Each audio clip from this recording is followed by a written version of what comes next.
Hey everyone, Zane here, and today I'm going to show you how to add and match product listing on Amazon Seller Central.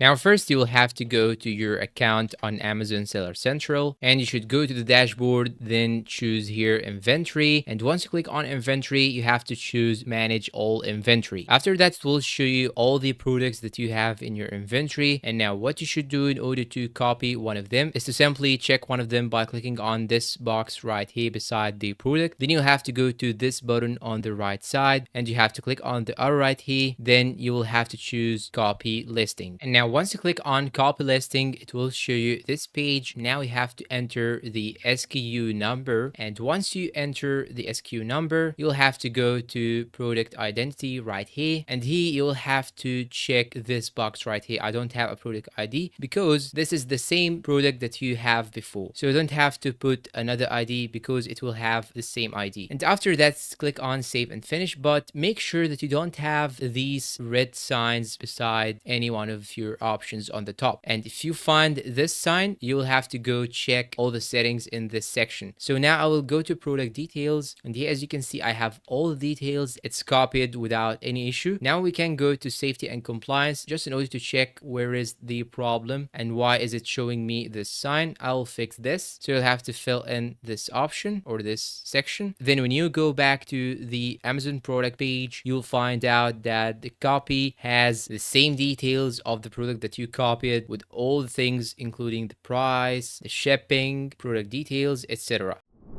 And that's all for today's video. If you find this video helpful, please don't forget to support us with like, subscribe, comment, share. Thanks for watching and see you in a new video.